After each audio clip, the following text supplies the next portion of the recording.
There's this moment, and if you've been in a long-term relationship or raised a child, you know exactly what I'm talking about. Where someone does something small, completely small. They leave the dishes in the sink, they don't respond to your texts, they take a nap when the house is a mess. And your body goes nuclear. Your jaw tightens, your chest floods, your voice does that thing, that quiet, controlled thing, that somehow sounds more terrifying than yelling. And somewhere in the back of your mind, a small, exhausted voice whispers, "Why is this bothering me so much?" Today, we're going to answer that question. And I'm going to warn you now, the answer is going to sting just a little. But the sting, that's the gold. This is the regulated life. I'm Erica, and today we're looking in the mirror. Welcome back to The Regulated Life, the podcast where we talk about nervous system healing, trauma recovery, and the science behind why your relationships feel the way they feel. I'm your host, Erica, transformational coach and nervous system educator, and I'm genuinely glad you're here. Whether you're listening on your morning commute, folding laundry, or hiding in your car for 5 minutes of peace before you go inside, this episode is for you. Before we dive in, a quick note. This episode goes deep. This is Method Monday territory, which means we're not just naming the pattern today. We're tracing it all the way back to its roots, and I'm giving you a somatic practice to work with in real time. So if you're driving, just listen. Come back to the practice when you're somewhere you can actually feel it. All right, let's go. Here's the toxic myth we're dismantling today. They make me so mad. That sentence, that completely normal, completely human, completely incorrect sentence. Because here's what the nervous system science actually tells us. The people in your life do not cause your nervous system state. They trigger a state that was already there, waiting, loaded from a long time ago. There's a difference, and that difference is everything. When you say, "they make me mad," you hand your nervous system over to someone else to manage. You become a passenger in your own body. And this is the part that's going to sting. You also miss the most important piece of data your body is trying to give you. Dr. Stephen Porges, the founder of Polyvagal Theory, talks about neuroception, your nervous system's unconscious scanning process. Before your conscious mind has formed a single thought, your nervous system has already assessed the environment and started responding. That means by the time you think they're being lazy, your body has already been activated by something much older than this moment. The people closest to you aren't the source of the fire. They're just the match. And today, we're going to find out where the kindling has been hiding. Let's talk about what's actually happening neurologically when we project. In psychology, and specifically in the world of somatic and relational work, projection is the process by which we take an internal experience that feels too threatening to own and we assign it to someone outside of us. But here's what makes it a nervous system conversation and not just a therapy buzzword. Projection is a survival strategy.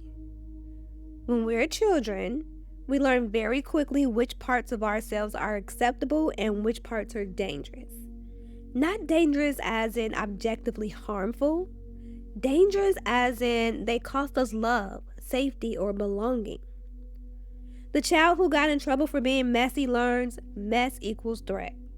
The child who was shamed for needing comfort learns neediness equals danger. The child who watched a parent spiral every time something went wrong learns losing control is catastrophic. These aren't beliefs we choose. These are nervous system programs encoded below the level of conscious thought that run on autopilot for the rest of our lives unless we interrupt them. Dr. Peter Levine, the founder of Somatic Experiencing, teaches us that the body holds the imprint of these early experiences. not just as memory, as physiology, as muscle tension, breath patterns, heart rate, gut response. So when your partner takes a nap on a Saturday and your body floods with irritation, your conscious mind says, this is about the laundry. But your nervous system is replaying the scene from 30 years ago where rest meant danger or failure or abandonment. That is projection. And it's not a character flaw. It's a survival mechanism that outlived its usefulness. Now, let's get specific, because there's a concept I want to introduce that I think is going to land differently than you expect. It's called projective identification. This is where it gets a little mind-bending. Projective identification isn't just about seeing your own stuff in someone else. It's about the way we can unconsciously shape someone else's behavior to match the story our nervous system is telling. Here's an example. Say you're a high performer. Your nervous system archetype is fire starter, always in mission mode, always executing, always 3 steps ahead. And somewhere in your system, there's a deep, ancient fear of being out of control, of being helpless, of failing the mission. That fear is intolerable, so you exile it. You became more competent, more driven, more in control, and you began unconsciously to subtly communicate to your partner that their pace is a problem. Their way of doing things is wrong. Their capacity is insufficient. And over time, your partner starts to feel incompetent. They pull back. They stop trying. They get smaller. And you look at that and say, see, I know I couldn't rely on them. But here's the truth. You wrote that script. Your nervous system created the very dynamic it was most afraid of as a way of managing the unbearable feeling of your own vulnerability. That is projective identification. That is the shadow at work in relationships, and it runs completely on autopilot until you do this work. I want to walk you through what projections look like inside each of our 3 nervous system archetypes, because it shows up differently depending on your pattern. And as I describe these, I want you to just notice what lands in your body. Not in your mind, your body. The fire starter's shadow. The fire starter moves fast, solves problems, holds everything together. On the outside, they look like the most capable person in the room. And they often are. But underneath that high velocity competence, there's a child who learned that being out of control, being messy, being slow, being human was not safe. The shadow projection of the fire starter is incompetence. They project it onto their partner who moves differently, onto their child who doesn't perform to their standard, onto their coworker who takes longer to complete a task. The internal dialogue sounds like, if you would just do it right, I wouldn't have to be this way. The truth, they're attacking the softness in others that they were never allowed to have in themselves. The island's shadow. The island is self-sufficient, quiet, emotionally contained. They don't ask for much and they don't offer much. Not because they don't feel, but because somewhere along the way, their feelings were too much for the people around them. The island learned needing things is dangerous. So they buried the need. They became an island. And when someone close to them dares to need, to ask for reassurance, to want more closeness, to express vulnerability, the island system floods with something that looks like irritation but feels like suffocation. The shadow projection? Neediness. They call it too much, suffocating, clingy. The truth? And they're judging the need for connection in others because they have successfully exiled that same need in themselves. The unpredictable shadow. The unpredictable is the keeper of everyone else's comfort. They read the room, they smooth things over, they say yes when they mean no, they shapeshift to make others feel safe. And underneath all that giving, there's a well of resentment so deep it has no bottom. Because they never say no. They never take up space. They never ask for what they need. So when someone in their life does, when a partner prioritizes themselves, when a child advocates for what they want, when a friend has a healthy boundary, the unpredictable system reads it as selfishness.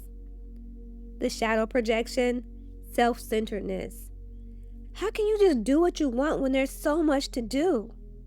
The truth, they're not angry at the person. They're grieving the self they were never allowed to be. Can you feel how much compassion this requires? For yourself? For the people in your life? Because none of this is happening on purpose. None of this is malicious. This is your nervous system trying desperately to protect you from the pain it decided was unsurvivable a long time ago. Okay, so how do we actually work with this in real time? Because knowing you project doesn't stop the projection. The body doesn't care what your conscious mind knows. What works is a somatic interrupt, something that gets you out of the narrative and back into the body before you speak. I call this the Mirror Audit. 3 questions, and I want you to sit with each one, not analyze it, sit with it in your body. Okay, question 1, the X-out part audit. Ask yourself, what trait in them am I calling unacceptable? And when did I decide that trait was dangerous in me? If you find rest lazy, were you allowed to rest? If mess feels disrespectful, were you permitted to be imperfect? Look back. We almost always attacking others, the very thing we had to exile in ourselves to survive. Question 2, the emotional source audit. Ask yourself, if I remove their behavior from the equation, what is the vibration of this feeling in my body right now?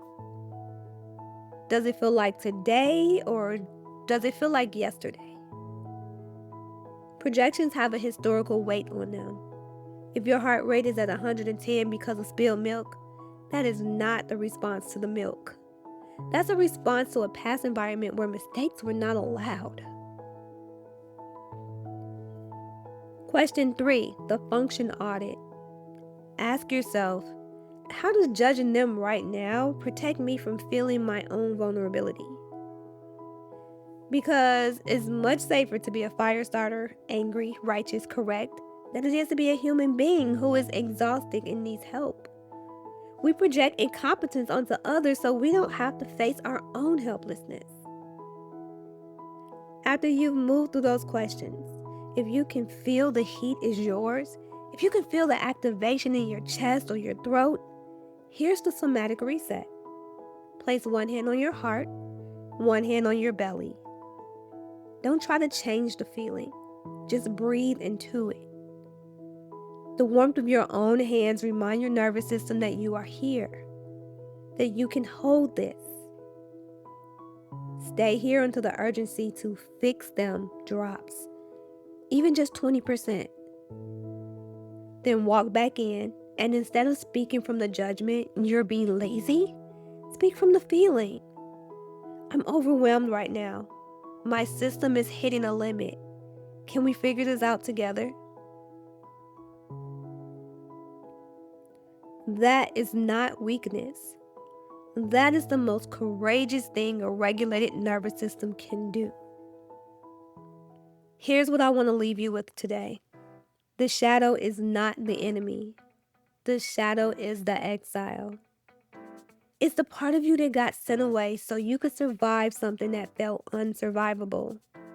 And it has been knocking on the door of your closest relationships ever since, asking to come home. This week, I want you to try the mirror audit once. just once. Not every time, once. And notice what it opens up.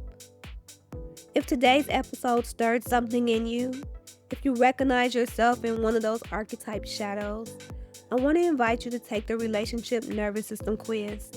It's free. It's built on this exact framework, and it'll show you which archetype is running the show in your closest connections. The link is in the show notes. And if you're ready to do live somatic work to actually move this through your nervous system instead of just understanding it, the Stop the Spiral workshop is a 60-minute live somatic experience, just $37. And we go deep. That link is in the show notes too. Tomorrow through Friday, we've got raw regulation dripping every day, short somatic tools that will go with this week's theme. Tuesday, we're doing an annoyance audit. Wednesday, the lazy label. Thursday, the chameleon's shadow. And Friday, a 60-second somatic tool to pull the projection back into your own body. You don't have to have it all figured out. You just have to be willing to look. I'll see you tomorrow. And hey, if this episode landed for you, will you share it with someone who needs it? Someone in your life who is exhausted from blaming the people they love most. That share might be the thing that changes their week. Take care of your nervous system. I'll take care of mine. I'll see you back here tomorrow.